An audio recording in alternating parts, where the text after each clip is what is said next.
সরকার। ওই গভীর রজনীতে প্রায় 1,55,000 রাউন্ড গোলা বারুদ ব্যবহার করা হয়েছিল নিরস্ত্র মানুষের উপর। জেলখানায় নিয়ে গিয়ে রিমান্ডের নামে তাদেরকে বন্ধুত্ব বরণ করানো হয়েছিল। মিডিয়াগুলোকে করায়ত্ত করে হুমকি দেওয়া হয়েছিল যাতে নিউজ না করা হয়। আমি এর বিচার চাই।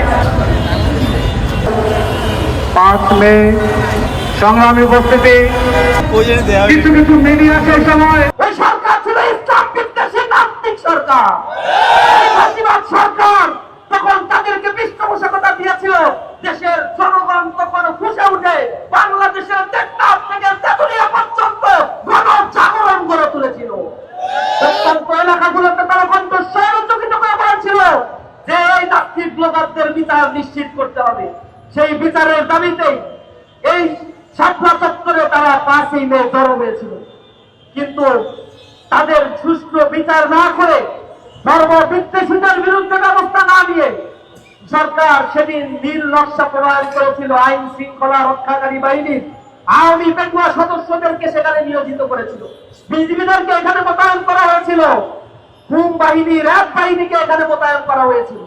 এরপরে তারা নতুন নকশা করে গভীর রাতে রাত 2:15 সময় তারা সকল আলো নিভিয়ে দিয়ে গণহত্যাকাণ্ড এখানে ঘটানো হয়েছিল। ওই গভীর রজনীতে প্রায় 1,55,000 রাউন্ড গোলা বারুদ ব্যবহার করা হয়েছিল নিরস্ত্র মানুষের উপর। আঞ্জুমান মফিদুল ইসলামের রিপোর্ট মতে তারা বলছে 229 জন 42 লাশ তারা সেদিন দাপন করেছিল।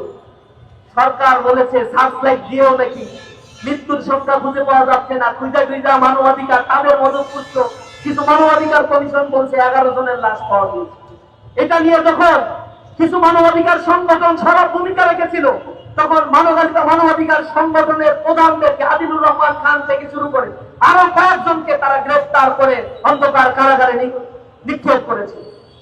পরের দিন আবার ন্যাক্কারজনক ঘটনা ঘটিয়েছে। এই আন্দোলনকে থামিয়ে দেওয়ার জন্য নারায়ণগঞ্জ, বাগেরহাট এবং হাটহাজারীতে 34 জন মানুষকে তারা গুলি করে হত্যা করেছে। এই হত্যাযজ্ঞের পরে আবার মামলা দেওয়া হয়েছিল সেই নিরপরাধ আলেম ওলামাদের নামে। 88,000 মানুষকে সেদিন আসামি করে মামলা দায়ের করে গণগ্রেফতারের নাটক সাজানো হয়েছিল। আলেমরা এখানে সাক্ষী উপস্থিত রয়েছে। হেফাজতের সেই মামলায় আমরা কারাগারে গিয়ে দেখেছি 5 বছর, 7 বছর, 10 বছর পরে তাদেরকে রাষ্ট্রদ্রোহী মামলায় গ্রেফতার করে অবর্ণনীয় নির্যাতন করা হয়েছে কারাগারের প্রকোষ্ঠের মধ্যে। জেলখানায় নিয়ে গিয়ে রিমান্ডের নামে তাদেরকে বন্ধুত্ব বরণ করানো হয়েছিল। এই রক্তগুলো কথা বলেছে। এই ইতিহাস আমরা ভুলে যাই নাই। ফ্যাসিবাদ এই ইতিহাসকে ধামাচাপা দেওয়ার জন্য মিডিয়াগুলো যাতে নিউজ করতে না পারে তখন দিগন্ত টেলিভিশন, ইসলামিক টেলিভিশন, চ্যানেল 1 এমন প্রতিপক্ষের অনেকগুলো মিডিয়ার উপরে তারা হস্তক্ষেপ করে বন্ধ করে দিয়েছিল।